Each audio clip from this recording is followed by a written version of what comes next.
Hello and welcome to Profiles and Issues, the cable television talk show that gives you in-depth interviews with prominent people in the news. I'm your host, Dennis Rudin. Our topic for this broadcast, the Democratic primary race for Congress in the 16th District on June 25th. My special guest for this program is Westchester County Executive and currently a Democratic candidate for Congress, George Latimer. The 16th District includes the southern half of Westchester County and parts of the northern Bronx that include Co-op City, parts of Wakefield, and Eastchester. George Latimer has served in elective offices for 37 years. Throughout his career, he has been a progressive champion, fighting for the rights of all people.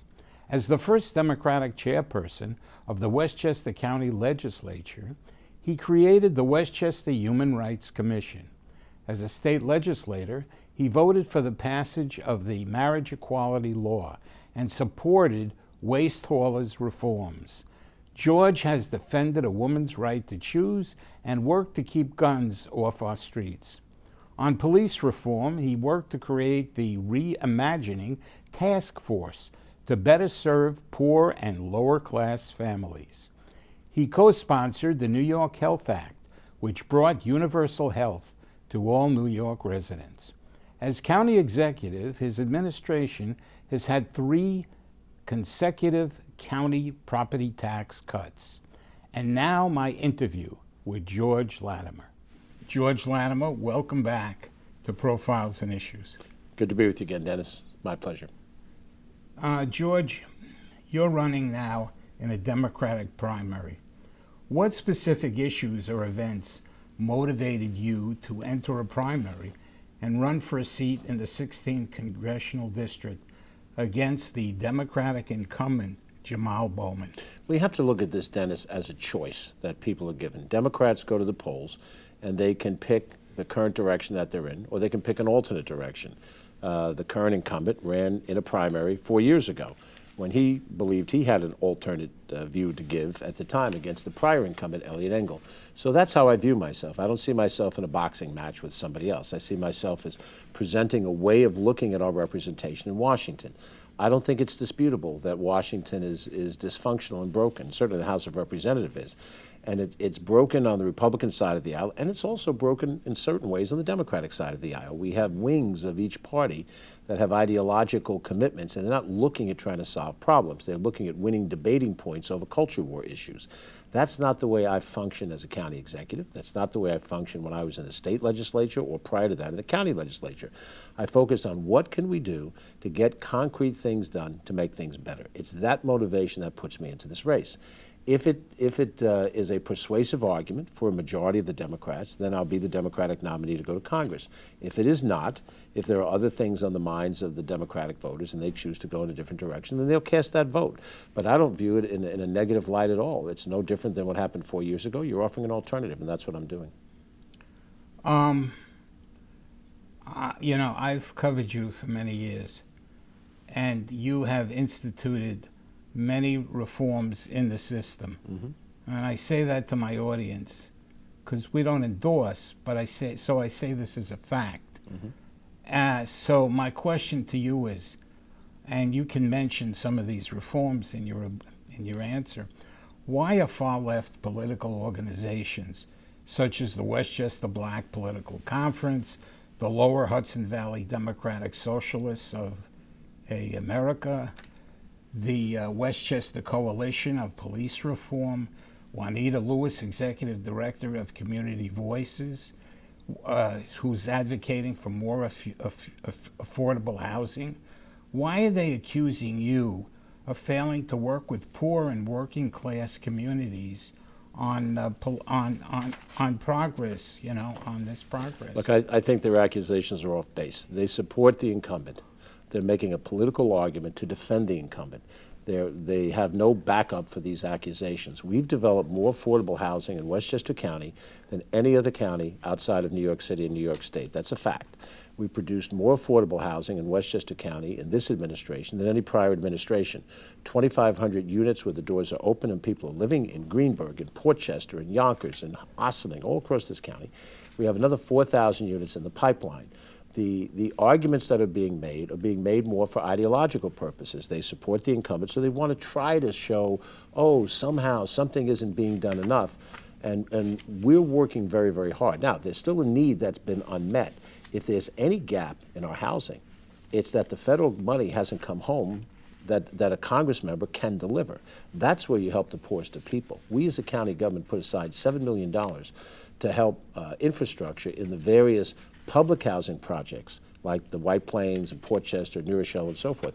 That money should be federal money that's in there, but it's not. So when somebody is critical and they're making a point the way all of these different organizations are, they're making a political point. The Democratic Socialists, who are really more socialists than they are Democrats, they don't represent the mainstream of the Democratic voter. Forget the party. I've been endorsed by 11 municipal Democratic committees. Those are the grassroots people that go out, work for the local candidates for city, town, and village office. They stand at the train station with candidates. They hand out literature. They're not just issuing press releases about things. There are 12 communities that make up Westchester County in the 16th district, 12 towns or cities. 11 of them held endorsement votes, and I won all 11. That means Yonkers, White Plains, Greenburgh, Harrison, Rye-Town, Rye-City, Pelham, Scarsdale, Eastchester, Sauk Metro North Conductor. That's the basis of Democratic votes in this county, and that includes people of color in Mount Vernon, because I was endorsed by Mount Vernon. I've been endorsed by Governor David Patterson, who's the first and the only African-American governor. So I think my support spans the ideological spectrum within the Democratic Party, and I think I offer a very legitimate effort that we've made in this government to try to address all of these issues. Explain why you believe, I mean, you've touched on a few points, but if you want to go a little bit more in depth, explain why you believe that you can be a more effective legislator than Congressman Bowman is. Well, again, I'm not comparing myself to him. Let me tell you what I would do. I would be a legislator, not a person on a soapbox giving a speech. I've been a legislator of the state Senate, the state assembly, the county legislature, and the city council. And so I've been in 4 separate legislative bodies. When you're a legislator, your focus is on legislation. Your focus is on going inside the executive branch to try to get discretionary funding out for your districts. I've done that successfully in each of those other different positions. As a state assemblyman, I was able to establish separate revenue streams to benefit the city of New Rochelle, city of Rye, village of Rye-Brook. And that wasn't because I was given an allocation of money. You get a certain number of dollars earmarked and you announce it, and it's very nice publicity, but that doesn't necessarily show that you understand the legislative process. I know it intimately, and if you go to Washington, only one person represents Yonkers in Washington solely. You have 2 United States senators, but they represent the whole state. There's one congressman. When that congressperson goes down there, their focus has to be on those communities in the North Bronx, Co-op City, Wakefield, and the 12 communities that make up Westchester County. I know those communities intimately. I have delivered for them as a county executive. We fixed the Memorial Field project. That was a major project, $40 million project in Mount Vernon, the single biggest improvement in that city in the last couple of years. We built a new New Rochelle family court for justice, primarily for people of color who use the family court in New Rochelle. We fixed pools so kids can swim around at Sprain Ridge pools and Yonkers. We've done so many tangible things. We've supported the federally qualified health centers in Mount Vernon, in Greenburgh, in New Rochelle, and some other places where we put county money in direct targeted ways. So my record is solid on these issues. What happens is that when someone speaks on a soapbox and they motivate people by their motivational speaking, people confuse that with actually accomplishing things. A legislative body has to accomplish things, and that's what I've proven I can do, and I believe I can do it again.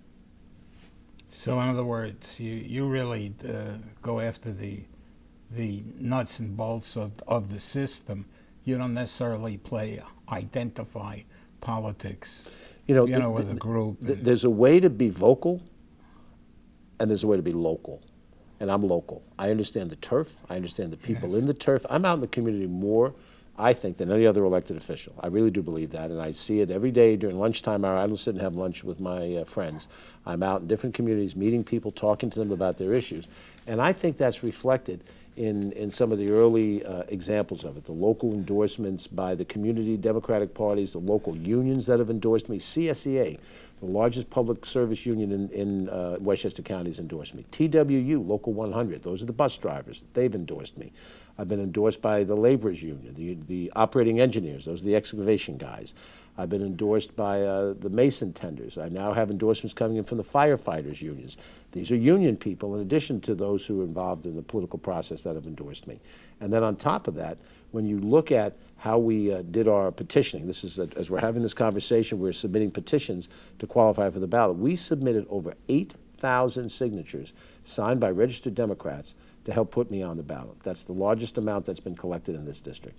And we had more people out there, more grassroots people, collecting, witnessing those signatures. I saw that in my research. And then the final point I want to mention is when we talk about fundraising, 73% of the money that I've raised has come from within Westchester County and the Bronx. The opponent has less than 10%, which means he's benefiting from a network of nationwide, progressive, or whatever you want to call themselves, people who want him to be a congressman, but they don't live in the district. The people who want me to be the congressman come from within the district. So I think it's pretty clearly there's a vocal and a local element to this thing, and I'm the local element. Do you think that during his time he has really represented all of the people in the district? Because we have a diverse district. We do. Well, listen, I've represented the whole county. I've represented in the New York State Senate a significant swath of what's in this district. This district has African-American residents. It has Latino residents. It has residents who are Asian. It has residents who are old and young, men, women. You have those in the LGBTQ community and those who are transgendered. You have people of all different religious backgrounds. And that diversity deserves attention at different levels depending on the issues at hand. As a county executive, we have celebrations. We celebrate Persian New Year. We celebrate Chinese New Year, Lunar New Year with celebrations. We understand that there are certain communities that have unmet needs. I grew up as a working class kid, poor kid, in the south side of Mount Vernon. I was the only white kid in an African-American neighborhood. So somebody comes to me and says, do you understand? Now, I understand. I lived it. I lived it as a white kid, but I lived it in that community. So what happens is we're too focused on identity and we're too focused on rhetoric. We're not focused on results. And this administration that I've chaired for 6.5 years now has produced result after result after result. Now, they may try to criticize it. There may be people who will say, well, it wasn't enough. We should have had even more. That is a criticism based around a political angle. It's not an objective look at the things that have done. Look at the way downtown White Plains looks today versus the way it looked 20 years ago. Where's the dynamism in downtown New Rochelle? Where's the dynamism? You see it in communities like this, and the county has been a helpful partner in all of those things. One of the other things, and I wasn't just, in my question, I wasn't just thinking about, different ethnic groups. I was thinking about economics also. Mm-hmm. Because, being an interviewer, I've been in, you go different places. I've seen you handle yourself with the Westchester Business Council, with small businesses, and you seem to be comfortable everywhere that you go.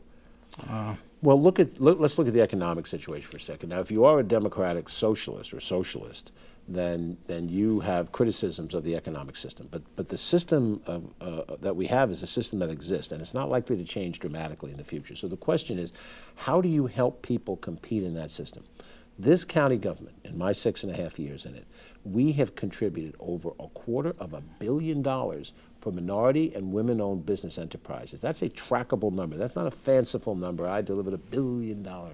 This is trackable, $250 million just for economic development for businesses that are owned by women and minorities. And we've seen the expansion of those businesses because of our ability to work with them. And our programs like Launch 1000, Element 46, these are very innovative things that hadn't been done before that we've applied to do this. We've developed a strong relationship with the local chambers of commerce all over this county. That did not exist prior to this administration. We helped them through COVID. When COVID came and the bottom sort of fell out of some of these local businesses, we were there to help them with grant money and so forth.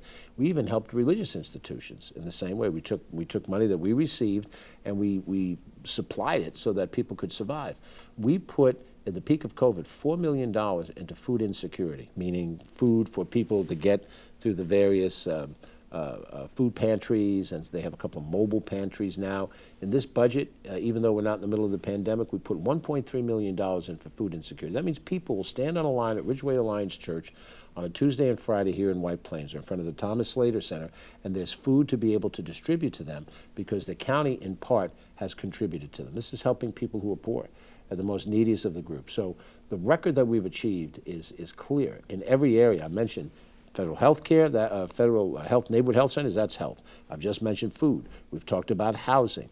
We have an initiative for black maternal health. We're spending over $1 million a year to try to help women who are African American who are pregnant come out with better outcomes, healthier mother, healthier baby with this initiative. And we put money in, and we've had some money that was contributed by Senator Chuck Schumer to make those things happen.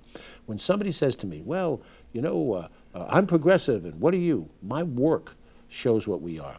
And I've done it with alongside a diverse group of people. I have women at the top level of my management team. Ken Jenkins, an African American, is a deputy county executive, most likely going to succeed me as county executive based on the electoral process yet to come. I have people like Martha Lopez and Commissioner Blanca Lopez, people who are of Latino background who are in this administration. We've shown an outreach to the Asian community. We have our Human Rights Commission is working to try to deal with all different kinds of discrimination, including anti-Semitism, which is a targeted group by many in this society. We're going to get into that. Good. And the bottom line is that I think I've shown the commitment I made 6.5 years ago when I ran for county executive. I've delivered on that commitment. So if I'm here talking to people now about what I would do in Congress, it's not just words. It's trackable deeds that I've done over a period of time. And doing so, working with people, not being arrogant, not attacking my opponent, not sitting here saying he did this and he didn't do that. I'm laying out a positive vision of what a Congress member can do. I've already proven as a state senator, an assemblyman, and a county executive that I can deliver on that positive vision. So now I'm asking people to have faith one more time around that if I go to Washington, which is dysfunctional at best, and when you argue with somebody on the other side of the aisle, you get in a debate with Marjorie Taylor Greene on the steps of the Capitol, you're adding to the food fight. You're not subtracting from it. You go down there and you be rational and you look and you fight for things for the community and you stand up for the issues as you see them fit. That's what you do if you want to be effective. All right. That's my next question, but I want to go back just one thing, getting to the economics. Mm-hmm. I forget the name, but there's that health center in Valhalla. And I think when you got in as Westchester County executive, you renegotiated the contract because you said, yes, people, you know, you wanted they were going to build it or add on to it. That's in Valhalla, that health center. You're talking about the Westchester Medical Center? Right, okay. But you were concerned that workers that weren't executives, you know, you were concerned how would average workers be able, right, you know, should be able to live in Westchester at affordable prices. So I think you renegotiated that. Well, we did, but let me make this a more broader point, which is how do we deal with the workforce? Because that's only one part of the overall picture. Westchester County does not own or operate Westchester Medical Center. We did once upon a time. I was in the county government as a county legislator when the Westchester Medical Center was a department of Westchester County government. But around 2000, it was spun off first as a private benefit corporation and now as a private entity. And we're still the landlord because we own the land underneath it, and that keeps us in a contractual relationship with Westchester Medical Center. But more broadly, we look at our workforce as partners, not in an adversarial way. I came in where there was an adversarial relationship between a couple of the major unions and the management of the county. We changed that attitude. We've worked with Civil Service Employee Association, CSEA, that's the largest union. 2/3 of all the county employees are members of that union. We closed a contract that was outstanding when we came in, and then we have recently got a new contract that takes them to the future. We've negotiated contracts successfully with the New York State Nurses Association for the nurses that they have in our government, for the Teamsters who organize a portion of our workforce. We have contracts with the District Attorney Investigators Group. That all of those are going to the future, current and through the future. We're now negotiating with our Police Benevolent Association, the superior and regular ones, because of the contract that they had extended through to the end of last year. And we're negotiating with our correction officers and superior correction officers. That one's been a little more difficult, but we're working through different proposals. We're making progress, and I expect that we will show each of those unions, we've shown it to 5 of them, the last few unions, that we're willing to work with it. And negotiations are back and forth, the things we need, the things you need, and we're willing to engage in a positive light.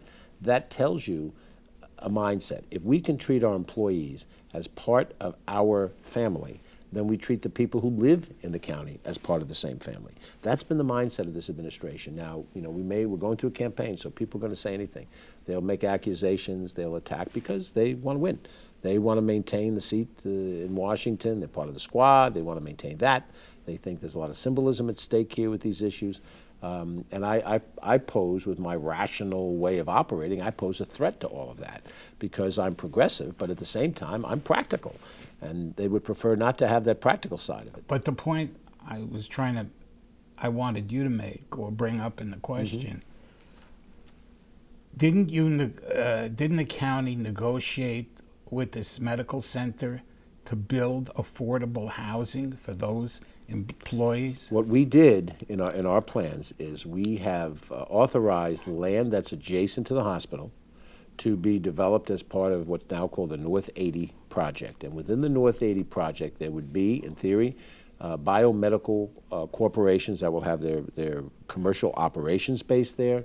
There'd be some retail, probably a small hotel in the complex, and there would be housing in that complex that would relate to the people that would work either in the medical center or at the medical college and the dental college that's also in that same campus, because that campus has a lot of diverse elements to it.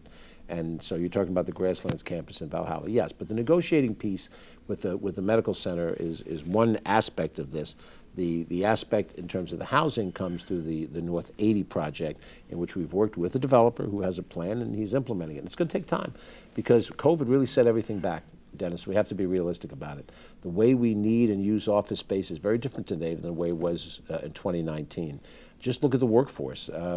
You go to the train station on Mondays and Fridays, there's almost nobody at the train station because now the workforce stays home a day or two a week. That didn't happen before, and it means that office space is less necessary for things. So you're in a time when you want to develop various biotechnical offices to be housed there because you've got a certain cluster. You've got a tertiary medical care facility, you've got a medical college, you've got a dental school. Right down the road, you have the expanding Regeneron. Siemens has an operation not too far away from that. So this is a cluster that could grow, but it's hard to get it to grow until those private sector decisions get made. So the fact that there's housing as part of that complex is also within the overall plan. Okay. Now we have spoken a little bit about dysfunctionalism in Congress, but this is I'm interjecting some issues here.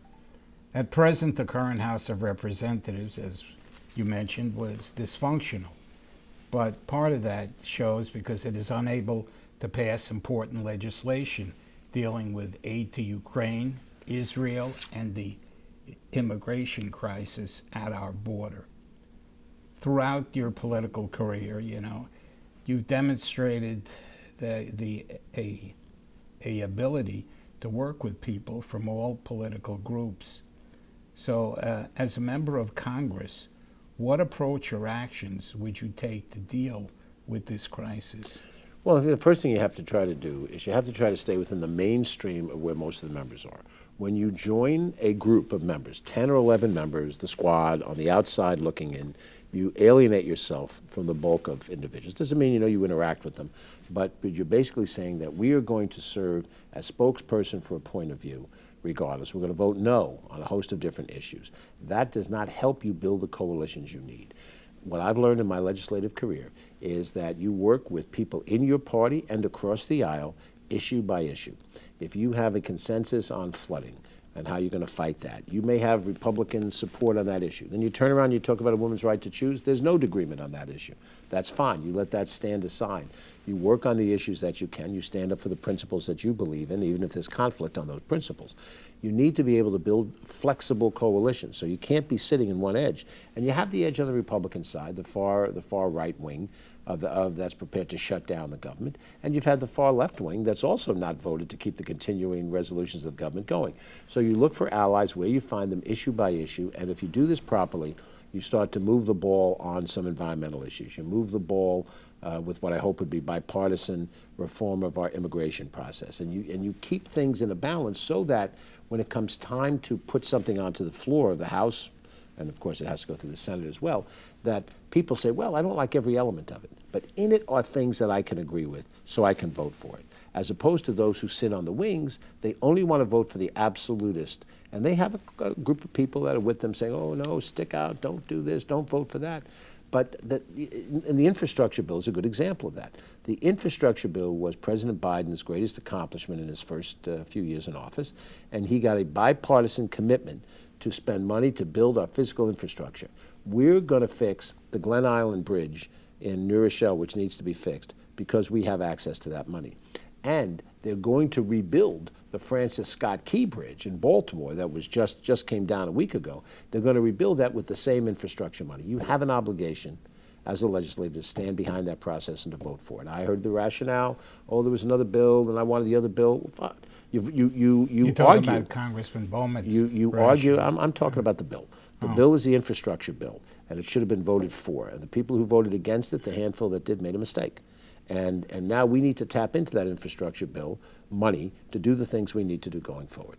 And we can't afford, this is going back to the general question of the ideology and how would you do it. You do it by building coalitions that are flexible based on an issue. You have an issue, you seek support wherever you can find it, you support other people who are trying to advance that situation. Even if you don't agree on every other issue on the table, you work on that issue alone. I've done that successfully as a county executive. We've got a coalition of county executives to oppose Holtec release of polluted water into the Hudson River.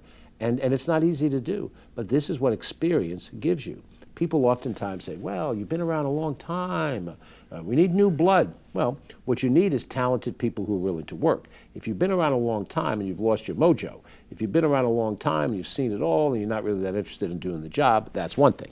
But if you've been around a long time and it's given you an understanding of how legislatures work and you understand how to move the system to accomplish something, then that's experience. And that's experience that you don't have as much in Washington now. You've got a lot of people who've won elections recently. They come in, they know how to get in front of a TV camera. They know how to project to the TV. They say outrageous things. And when you say outrageous things, you get covered on TV.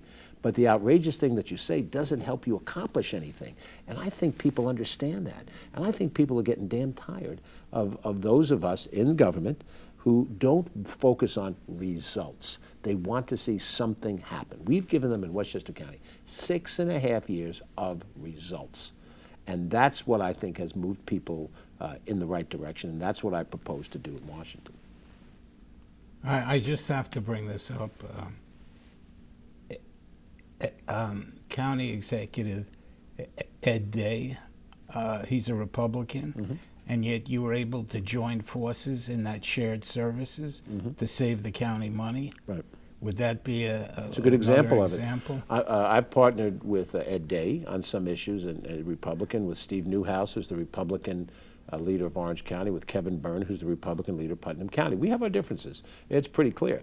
But when it came time to deal with COVID, and we had to come up with a strategy on high-risk sports, basketball, football, those kind of sports, we got together and we came to common agreement. And we didn't let party affiliation get in the way of agreeing to go ahead and do something. Where we had agreement, I mentioned before, in the Holtec situation, we have shared workforce development with Putnam County. We work very closely on that. When Ed Day in Rockland County had some fires, Westchester County made available any of our firefighting equipment to them, because we're neighbors, and you help your neighbor out and you respect your neighbor. You don't have to agree with them on everything, but they're your neighbor, and that's the way we played our responsibilities. All right, I want to move on to this because I think this is very important. What role should the United States, if in Congress, when you're in Congress, what role should the United States play in foreign affairs around the world? Should we continue to support and be a leader in NATO? Yes. Stand up and defend Taiwan from threats of aggression by Communist China? Continue to stand up against Russian aggression in the Ukraine by aiding the country with weapons and supplies? Should the United States be prepared to defend democracy around the world, or go back to adopting a policy of isolationism? If America turns to isolationism, in a generation's time, we will be overrun by the totalitarians of the world. That's what will happen. America has to stand up for democracy and has to stand up for freedom if we don't do that. My father's generation was required to do that to stop Hitler and Tojo in their day, Mussolini. My great-grandfather fought in World War I to deal with the Kaiser and his plans of expansion. And in every generation, certainly in our American experience, the Civil War, the Revolutionary War, War of 1812, there have been times in which we've got into shooting wars. We've not had a worldwide shooting war, thank God, in almost 100 years. But the threats are there. And there are people who are in charge of major countries. And you've mentioned them: China, Russia, North Korea, Iran. These are people of evil intent. They would intend to subjugate Western Europe and North America and South America if they could. And America has to be smart and strategic in the way we handle our foreign affairs, but we have to always be on the side of democracy, because that is the one hope for freedom and economic growth. The reason why people are dying to get into this country on our southern border, and those people are coming from other countries in the world to get to the southern border, is that America has created the best economy in the world that gives the greatest number of people the greatest opportunity. We're not perfect. There are people who are poor in this country. There are people who suffer in this country. But compared to a third world country, compared to the second world of tyranny in China and all these other places, and I do believe that, that Kim Jong-un in North Korea is watching what we do. They watch and see, are we going to abandon our democratic ally Israel? Are we going to abandon our democratic ally Ukraine? Now, that doesn't mean that Israel, everything they do I like. Doesn't mean everything that Ukraine does I like. Nobody gets a blank check in this world, you know. But from a practical standpoint, the people and the forces that are arrayed against those countries are not small d democratic countries. And the perfect example of it is you know, right now we're seeing the situation with Israel. There's a lot of opposition to Israel's military actions against Hamas and the toll that it's taking in Gaza. And I wish that we didn't have to shed one drop of blood. But Hamas took hostages, and they still hold them. And when I hear people say ceasefire now, what you're telling me is you want to grant that Hamas gets to keep hostages. Do you realize what that message means? Do you realize what Kim Jong-un understands that to mean? You won't fight to protect South Korea. So at some morning, we're going to make a move on South Korea because we want to have that economy to bolster our North Korean economy. The Russians are thinking very clearly, they've said it, that we can outweight the West. Our war against Ukraine, the brave men and women who are fighting in Ukraine, they're 2 years fighting. Russia has the resources to fight for a decade. Does Ukraine, if it isn't supported by outside of that? And Xi sitting in China, he's looking at Taiwan, and he's waiting for the right opportunity to take that island over. He believes he has a moral responsibility for it. We stood up against Saddam Hussein and won in when he went into Kuwait. He had no right to be in Kuwait. Kuwait was a separate independent country. We want to fight for a Muslim country's freedom when we went into Kuwait. So this is not about our ideology or religion. This is about what we believe as a country. If we abandon that, if we abandon NATO and we argue about, well, they're not paying their dues, that kind of an argument, we're going to enter a long, dark tunnel. I may not live to see where that tunnel ends, but it won't be a good end. We need to be smart. We need to be realistic. My parents' generation understood who Hitler was. They understood who Tojo was. They also understood who Stalin was, even though he was an ally of ours. You go back a generation before, 2 generations before that. We need to be as smart and as realistic and as tough. Now, having said that, if we can do this with diplomacy first, that's the preferred way. If we can negotiate peace, that's the best way possible. But you need to have a person across the table that's willing to negotiate peace, not a person who sits across the table waiting for the moment to pounce on you because they're still committed to violence and terrorism. You know, these issues are so important, and I thank you for your time, but that's why I'm really, because we really need the leadership. Okay, you made a trip to Israel, I believe, in late October. I did. November. And, I'm sorry. Okay, in November.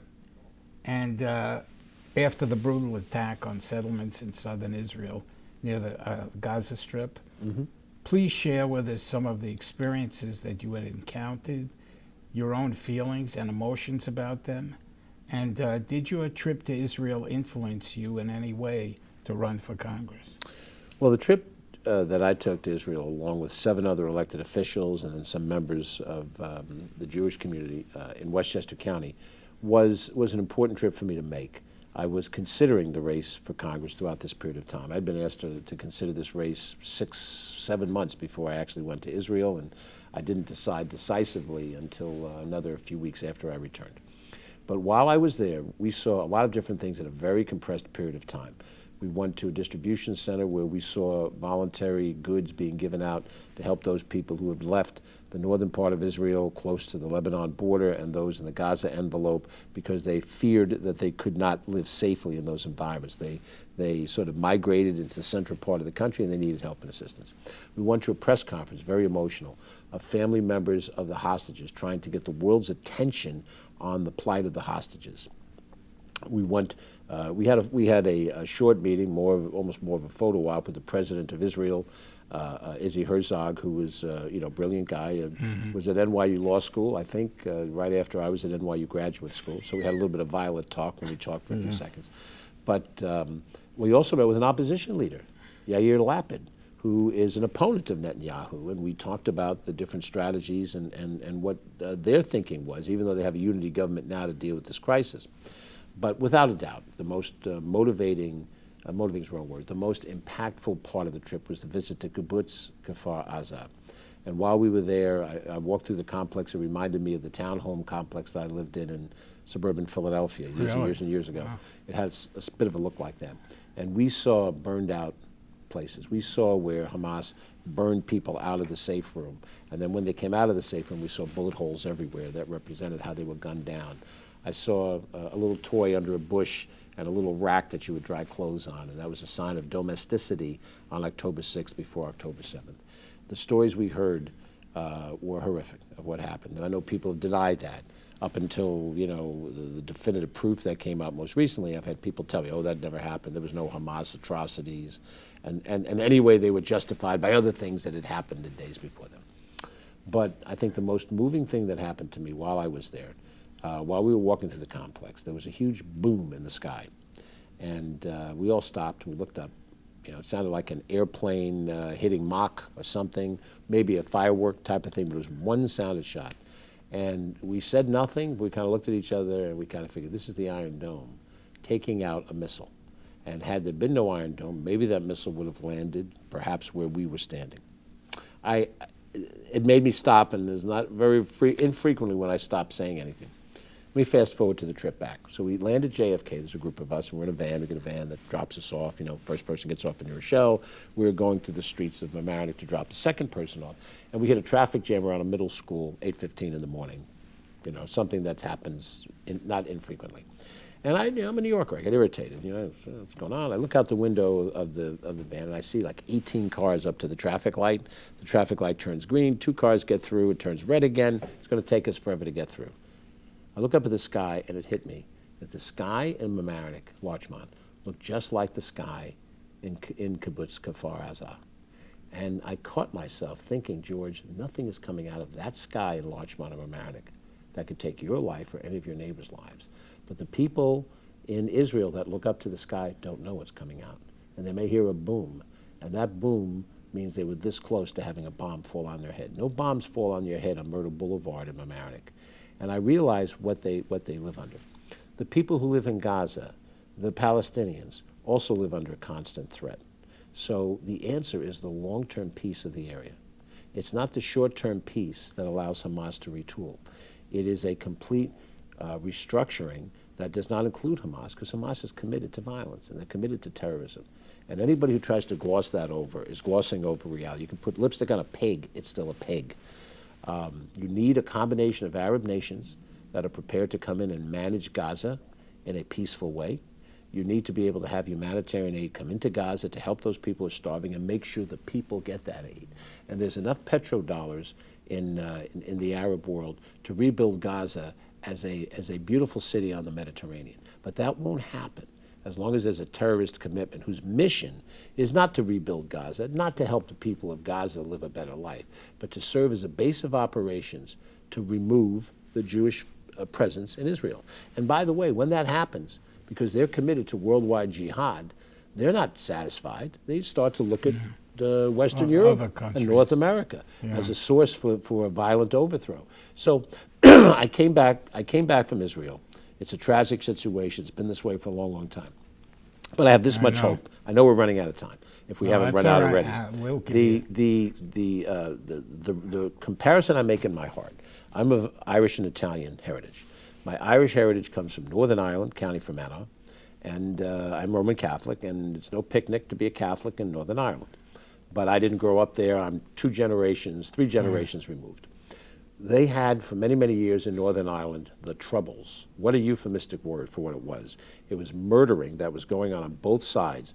Catholics were murdering Protestants, and Protestants were murdering Catholics. And I can tell you, Dennis, there was nothing in the theology of either religion, both subsects of Christianity, that had anything to do that would countenance violence or murder.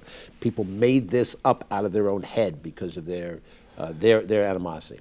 When the British government and the Irish government determined that they had to get the terrorists out of the way, and that wasn't easy to do. There's a lot of emotion tied into this thing, and the terrorists played on that emotion. We've been hurt, and we need to fight back.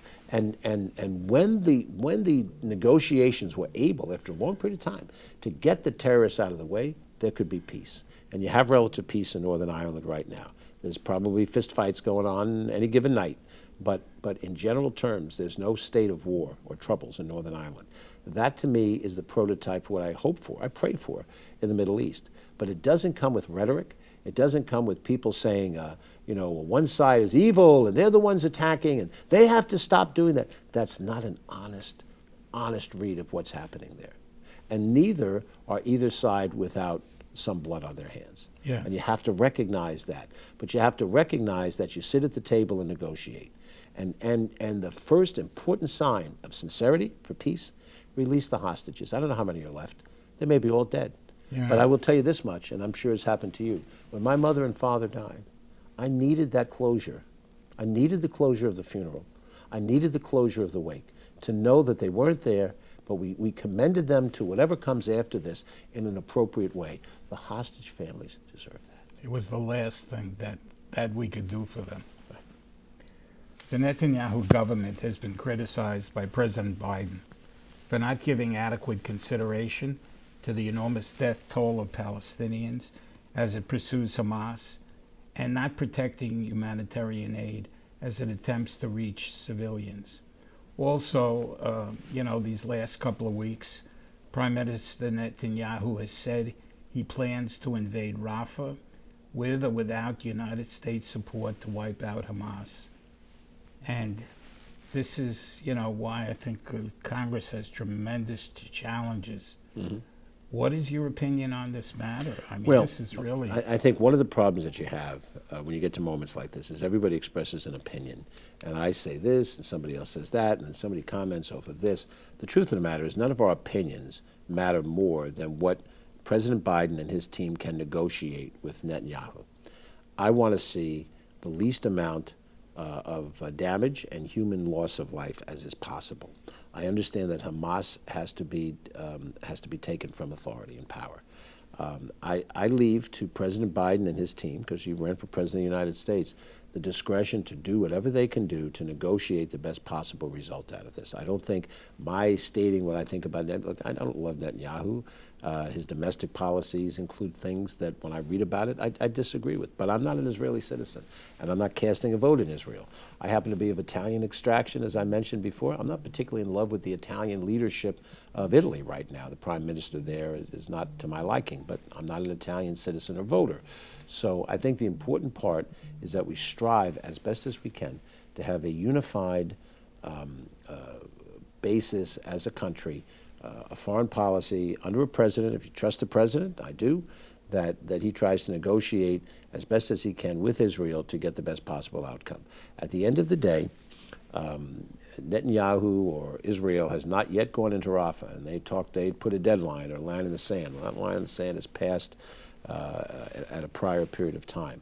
Now let's see, March. Let's see now what comes out of this process. And I do think that Israel understands that the United States is her most reliable ally. And no matter what they say, and he said this, then somebody says something else. At the end of the day, they understand that it's very important to keep the United States as that ally. And I believe right now there's efforts going on that I'm not privy to, and so I want to see those efforts play out. And I'm going to keep my comments to myself, because I think just as I'm negotiating with the correction officers right now, it's really helpful for everybody. Don't guess what I'm going to do. Don't guess what the end product is going to be. Let's see what becomes the end product. And then you have plenty of time to critique whether I cut a good deal or not, and whether it's acceptable to the legislature in the micro, and in the macro, let's see what comes out of the Washington dialogue. Okay, last time you were on the program, we discussed the effects of the rising amount of migrants coming into the country and how it might be handled on a local basis in Westchester. Well, now I want to discuss just briefly with you how Congress, to date, although there were attempts at negotiations between Democrats and Republicans, and at the last minute, the Democrats practically gave the Republicans all that they wanted, and then Trump calls and kills the deal and says we're going to make a campaign issue. Right. And yet the Republicans would have gotten credit had they This done something. This is what we talked about before when I said, that there's this food fight that's going on. It's an ideological one, and with the presidency on the line, I think it's pretty obvious that Donald Trump certainly wants to be president more than anything else. And if he becomes president more than anything else, then he would impose his solution, which he's been very clear about. He wants a big, beautiful wall. He wants no understanding of the humanitarian crisis. He wants no understanding of a need for work opportunities for people who are immigrants to work in those industries that need migrant work. He has no interest in that. That's his solution. And if the Republican Party runs both houses of Congress, and if he becomes president, he's going to do that, and they're going to go along with him. I don't know what the outcome of the election is going to be. I don't know the outcome of my election, so we'll see what happens in his election. Have you sensed, though, that there are Republicans on the other side who, if the atmosphere was more cordial, would coalesce with Democrats to come to some kind of I do. agreement? I know at least 3 Republican members of Congress who I served with in the state legislature. And one of those 3, Mark Molinaro, I served with as a fellow county executive. I think we can have dialogue and move forward. Now, I don't know if, he's in an election against a Democrat, Josh Riley. I support Democrats, he supports Republicans. But if we both wind up in Congress in the new year, then I think we would find common ground where we can. And because has been a county executive, Tom Suozzi's been a county executive, and Pat Ryan has been a county executive, we're dealing with the immigrant issue in real world terms, not just in theory. And that's what happens when you have Congress members who have no experience in government other than sitting in the House of Representatives. They speak and they talk and they don't know how to implement these things. We ought to do this. How do you do it? Well, it's your problem. I think the reality is that if we get a Donald Trump presidency, then the Republicans are going to feel the heavy hand of a person who is very popular in the Republican Party dictating for them what they're going to do. And I'm afraid there won't be much bipartisanship. Yeah.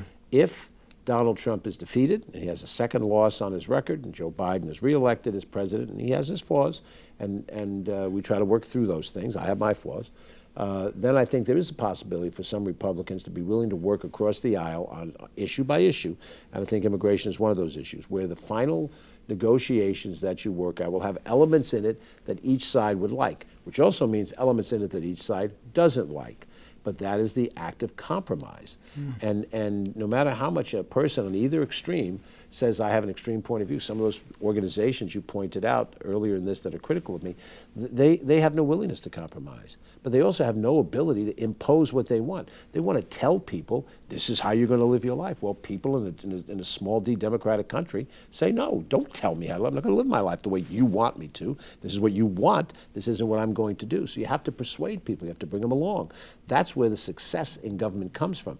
It's understanding how to communicate with people, understanding that here's the problem, here's what I propose to be a solution to it. It's an affordable solution, and it gives us steps toward a goal. And that would be true, for an example, in the SALT issue, the issue of state and local taxation. That we had a deduction Yeah. for many, many years. It Right. was suspended by the Republicans when they controlled, and it hasn't been restored in any fashion. Most likely, it's going to take incremental steps for restoration. We're not going to be able to do it in one shot because it's very costly. It's $1 trillion impact to reestablish it. Where's that money coming from? I don't know. So that's the challenge of trying to find a coalition of people, and that would come from states, Republicans and Democrats, who have suffered through what this represents in getting rid of this deduction. And that would be a Republican from Illinois and a Republican from California, in the same way that you would have a New York Democrat be supportive. All right, you've been very generous, but just another quickie. If elected, what committees would you like to serve on in Congress? Here's where practical experience matters. I walk in the door as a 71-year-old freshman. I could say, I'd like to be on armed services. I'd like to be on appropriations or environment or housing.